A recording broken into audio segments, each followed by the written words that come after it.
बिस्मिल्लाहिर्रहमानिर्रहीम। नाजरीन, जो तकदीर का हाथ है वो परसों हरकत में आया और आपने देखा कि लंदन की ब्रॉडशीट कंपनी ने, जिसको मुशर्रफ ने हायर किया था नवाज शरीफ पर झूठे इल्जामात साबित करने के लिए, और जो तो वो मुशर्रफ तो फिर बाद में पीछे हट गया था, लेकिन बाद में जब इमरान खान आया तो उसने इसे 65 मिलियन पाउंड अदा किए कि नवाज शरीफ को मुजरिम साबित करो कि ये करप्ट है। 65 मिलियन का मतलब है कि मेरा ख्याल है, मुझे सही अंदाज़ा नहीं है, ये 16, 17 या 18 अरब रुपए बनते हैं। कैलकुलेटर होता तो मैं कर लेता, लेकिन मेरा अंदाज़ा है कि ये 15-20 के दरमियान, 15-20 अरब रुपए के दरमियान की रकम बनती है जो इमरान खान ने उजाड़ी। इतनी रकम की मालियत की तो नवाज शरीफ की जायदादें ही नहीं है। वो ब्रॉडशीट के काबिल मूसवी ने अदालत के हुक्म पर माफ़ी मांगी है नवाज शरीफ से और कहा है कि नवाज शरीफ की किरदार कुशी की गई। नवाज शरीफ ने 1 रुपए की भी करप्शन नहीं की। इसको सियासी इंतकाम का निशाना बनाया गया। इसका तफसीली बयान सोशल मीडिया पर चल रहा है, अखबारात में उसका खुलासा छपा है, टीवी पर भी इसकी पूरी तफसील नहीं आई, लेकिन सोशल मीडिया पर इसके तमाम फिक्रे आ गए हैं और वो एक तारीखी दस्तावेज बन गए हैं कि पाकिस्तान में रियासत ने क्या ड्रामा किया अपने ही खिलाफ। नवाज शरीफ की बेगुनाही साबित हो गई। नवाज शरीफ का दावा ये था कि मैंने 1 रुपए की करप्शन नहीं की, अगर की है तो साबित करो। तो अब काबे मूसवी ने अदालत के हुक्म पर, क्योंकि अदालत इस नतीजे पर पहुंची है कि नवाज शरीफ पर 1 रुपए की करप्शन भी साबित नहीं हो सकी, और काबे मूसवी ने यह एतराफ़ किया।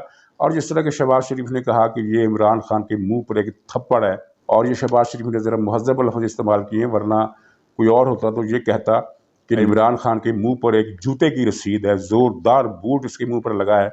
और वाक़तन ये इमरान खान के लिए इतना बड़ा सदमा है। अगरचे इमरान खान को हैरत नहीं है, हैरत तो तब होती है ना जब वो ये समझता कि करप्शन तो नवाज शरीफ ने की है। ये मूसवी ने क्या बयान दे दिया है, इमरान खान को सबसे ज़्यादा पता है कि नवाज शरीफ ने कोई करप्शन नहीं की, लेकिन उसको हैरत इस बात पर, यानी सदमा इस बात पर हुआ है कि उसको अंदाज़ा नहीं था कि ऐन जब उसकी कुर्सी उसके नीचे से खींची जा रही है तो ऐन उन्हीं दिनों में नवाज शरीफ की बेगुनाही का सबूत लंदन से इस तरह, यानी वो क्या कहते हैं कि कंधों पर चढ़कर नाचेगा और इस तरह इसकी बेगुनाही साबित होगी। तो नाज़रीन, ये तो खैर एक अलग किस्सा। अब रियासत क्या करेगी। मैं ये अर्ज़ करता हूँ कि आपको वो सारी चीज़ें याद आ गई होंगी कि किस तरह ये फैसला किया गया कि नवाज शरीफ को बदनाम करके रिसवा करना है, उसको हुकूमत से हटाना है और इमरान खान को लाना है। फिर किस तरह 3 चंगुनों को हुक्म दिया गया कि तुमने ये फैसला करना है। वाजिद ज़िया की GIT बनाएगी, वाजिद ज़िया की ज़ेर सदारत, वो एक मजहूल किस्म का अफसर जो है, और वो 10 बक्से लेकर आया, जिसके बारे में ये सरकारी मीडिया ने, जो ज़र खरीद मीडिया था, उसने दिन रात प्रोपेगेंडा किया कि इन 10 संदूकों में ऐसे ऐसे सबूत हैं कि अगर सामने आ जाएं तो रियासत हिल कर रह जाएगी। वो आज तक कोई संदूक खोलकर पब्लिक को नहीं दिखाया गया, क्योंकि उसमें, उन संदूकों में सिवाय रद्दी कागज़ों के और कुछ था ही नहीं, और वाजिद ज़िया ने रद्दी कागज़ जमा करने के करोड़ों रुपए वसूल किए। इसको हलाल की कमाई कहते हैं। तो बहरहाल वो उन 10 डब्बों में से कुछ नहीं निकला। चुनाचे हुक्म हुआ कि कोई भी केस बनाओ, इसको बरतरफ करो, इसको फारग करो, इसको नाहल करो। चुनाचे उन्होंने, जो बूझने थे, उन्होंने नवाज शरीफ को इकामा केस में नाहल कर दिया और सारी दुनिया ने लिखा। और डॉन अखबार का एडिटोरियल जो था वो एक शाहकार है कानूनी दस्तावेज़ात के हवाले से कि ये सज़ा बनती नहीं है। चीफ जस्टिस जो हैं वो दोबारा फुल बेंच, बल्कि लार्जर बेंच अदालत का बनाए और उसमें इस केस को दोबारा सुने और ये नवाज शरीफ की सज़ा ख़त्म करें। लेकिन ज़ाहिर है वो जो चंगुना था, वो बेज़मीर और वतन फरोश, ईमान फरोश साकिब निसार, उसकी आंखों पर उस वक्त रुपयों की पट्टी चढ़ी हुई थी, चर्बी चढ़ी हुई थी, उसने नवाज शरीफ को नाअहल कर दिया और बाद में फिर सफाइयाँ देता रहा कि मैंने किसी दबाव के तहत फैसला नहीं किया। बाबा रमता किसी के दबाव में नहीं आता। बाबा रमते को छित्तर मार कर ये फैसला उन्होंने दिलवाया और बाबा रमता कहते हैं कि वो किसी दबाव में नहीं आता। उसके बाद फिर जो मुल्क का हाल हुआ, फिर जिस तरह मरियम नवाज के खिलाफ वो कैलिबरी फ़ोन का एक झूठा केस घड़ा गया। हालांकि अदालत में कैलिबरी कंपनी ने ये बयान जब दाखिल कराया, जमा कराया कि अगरचे ये उस सन तक, जिस सन की ये दस्तावेज़ है, कैलिबरी फ़ॉन्ट हमने सरकारी तौर पर लॉन्च नहीं किया था, लेकिन इंटरनेट पर इसका एक वर्जन हमने 2 साल पहले ही दे दिया था और ये मरियम ने वहाँ से इस्तेमाल किया। लेकिन अदालत ने उसका ये बयान वसूल ही नहीं किया और मरियम को 7 साल कैद सज़ा सुना दी और उनको जालसाज साबित कर दिया। और टीवी चैनल्स दिन रात मरियम जालसाज, कैलिबरी क्वीन, जालसाजी की क्वीन, इस तरह के ये किरदार कुशी करते रहे। वो भी बाद में पता चला कि 100% एक झूठा था। इस तरह मीडिया में 4 साल नवाज शरीफ की किरदार कुशी हुई और फिर इमरान खान को लाने के लिए जो हथकंडे इख्तियार किए गए, उन्होंने पाकिस्तान की ईंट से ईंट बजा दी। अच्छा, अब एक आम आदमी एक फ़र्द के हवाले से ये सवाल कर सकता है कि नवाज़ शरीफ के साथ जुल्म हुआ, उसके साथ ज़्यादती हुई, उसकी किरदार कुशी हुई, उसकी बदनामी हुई, और ज़ाहिर है ये इस्लाम के नुक्ता नज़र से तो क़त्ल हराम है, इसकी गुंजाइश नहीं। लेकिन मैं कहता हूँ चलिए कोई बात नहीं, एक फ़र्द की बेइज़्ज़ती, एक फ़र्द को नुकसान, एक फ़र्द की तबाही इस मुल्क में शुरू से हो रही है। और यहाँ इंसाफ का निज़ाम ऐसा है कि फांसी चढ़ाने के बाद जज बताता है कि मुलज़म तो बेगुनाह था। यहाँ हुआ है पाकिस्तान में ऐसे। सारी उम्र कैद में गुजरने के बाद ज़मानत होती है, पता चलता है कि इसने तो कुछ किया ही नहीं था, सिर्फ ये था कि ये रात को घूम रहा था, तो पुलिस ने इसे आवारागर्दी में पकड़ कर अंदर कर दिया और 50 साल से ये अंदर ही है। ये तो पाकिस्तान की अदलिया का हाल है। इसीलिए दुनिया में पाकिस्तान की अदलिया आखिरी नंबर पर आती है। तो चलिए ठीक है, जहाँ दूसरों के साथ इतने ज़्यादा लोगों के साथ जुल्म हुआ, ज़्यादती हुई, इनकी ज़िंदगियाँ बर्बाद हुई, वहाँ एक नवाज़ शरीफ की ज़िंदगी भी बर्बाद होगी तो चलो एक और सही। लेकिन नाज़रीन, यहाँ मसला सिर्फ एक फ़र्द का, एक साबिक़ वज़ीर आज़म का नहीं है। रियासत ने पाकिस्तान की ईंट से ईंट बजा दी। नवाज़ शरीफ को बरतरफ करके, उसको नाअहल करके, उसको करप्ट साबित करने के लिए और इमरान खान को चलाने के लिए पाकिस्तान की ईंट से ईंट बजा दी, पाकिस्तान को मलबे का ढेर बना दिया। अब इसकी मईशत देख लें, जैसे कि मैंने अपने कल के व्लॉग में बताया कि 108 अरब रुपए के नोट एक हफ्ते में छापे हैं इसने। इससे बड़ी तबाही और क्या होगी? तो इसका हिसाब कौन होगा? मेरा ख्याल है रियासत को नवाज़ शरीफ से भी माफ़ी मांगनी चाहिए। लेकिन चलिए नवाज़ शरीफ से माफ़ी ना मांगे, लेकिन कौम से माफ़ी मांगे कि हमने गुस्से में आकर मुल्क की तबाह कर दिया। इतनी बड़ी तबाही की मिसाल आप किसी और मुल्क में नहीं दे सकते जो पाकिस्तान के साथ हुआ।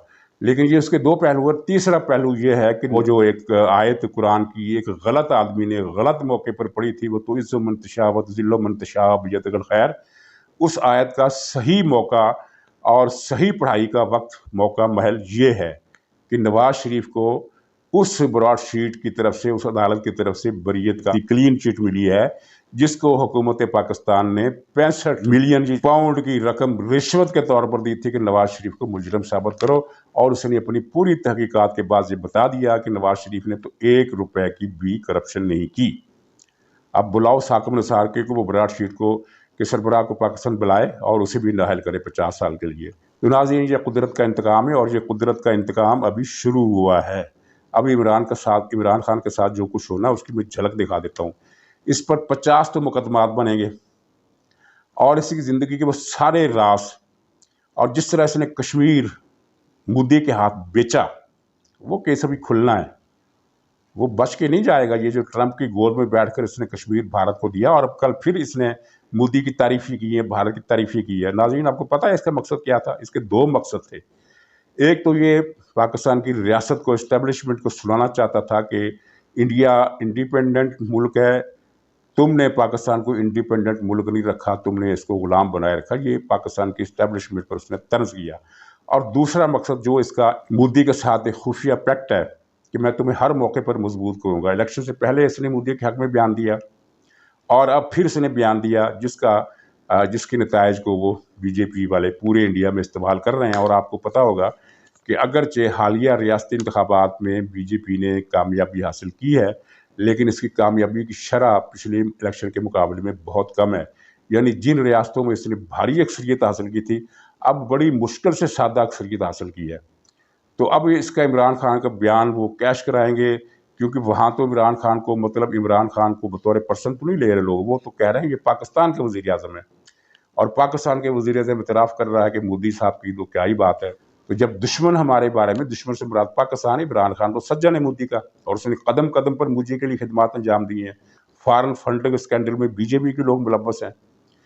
तो इसने 2 तीर चलाए और ये कहा करता है ना कि मैं एक गेंद में 2 विकेटें गिराऊंगा, 3 गिराऊंगा। तो इसने भी इस एक विकेट में 2 टारगेट अचीव किए हैं।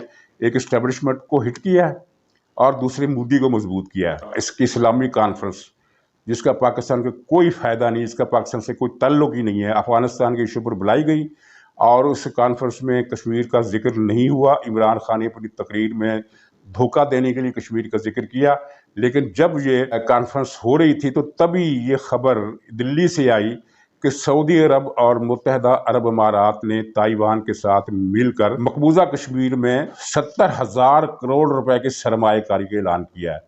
मकबूजा कश्मीर का मतलब है भारत, यानी कोई अगर मकबूजा कश्मीर में सरमायाकारी करता है तो वो दरअसल भारत में सरमायाकारी करता है। اور مقبوضہ کشمیر کو بھارت کا حصہ تسلیم کرتا ہے۔ تائیوان سعودی عرب اور امارات میں جو حصہ ان کا ہے، سعودی عرب کا اور امارات کا، تو ناظرین یہ ہے اس کی خارجہ پالیسی کی کامیابی۔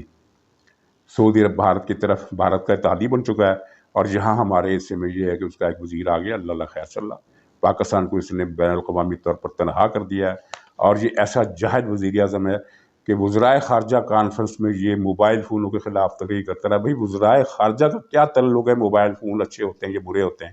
پھر اس میں یہ کرپشن کے بارے میں وزرائے خارجہ کا کیا تعلق ہے کرپشن روکنے سے؟ یہ تو وزرائے خزانہ، وزرائے داخلہ یا وزیر اعظم کی سطح کا یا عدلیہ کی سطح کا یا نیب جیسے کسی ادارے کی سطح کا معاملہ ہے۔ اگر ان اداروں کی کوئی عالمی کانفرنس ہوتی ہے تو اس میں آپ یہ مسئلہ اٹھائیں، صرف ایک نمبر بنانے کے لیے کہ مجھے یہ بھی پتہ ہے، مجھے یہ بھی پتہ ہے۔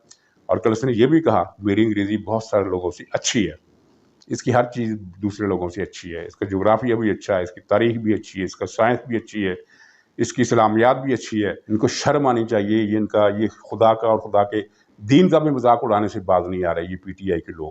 اور اتفاق سے پی ٹی آئی ساری کی ساری ایسے ہی لوگوں سے بھری ہوئی ہے، چاہے وہ شیدہ ٹلی ہو، چاہے وہ عورت ہو جو یہ کہتی ہے، شوذب کے کیا نام ہے اس کا، کہ فوج پاکستانیوں کا خون چوستی رہی ہے اسٹرا میں لگا کر، اور عمران خان کو کھانے نہیں دے رہا، اور وہ جج جو ہے فرعون ہے، یہ ساری اسی طرح کے ہیں۔ بہرحال اب یہ دفعہ ہو رہے ہیں، ان سے نجات مل رہی ہے، تو پاکستان کو جو کھنڈر بنا دیا، اس کھنڈر کی تعمیر نو کا کام بہت بھاری ٹاسک ہے۔ پتہ نہیں یہ لوگ جو نئے آئیں گے وہ کر سکیں گے یا نہیں کر سکیں گے۔ ناظرین اجازت دیجیے، انشاءاللہ کل پھر ملاقات ہوگی۔ خدا حافظ۔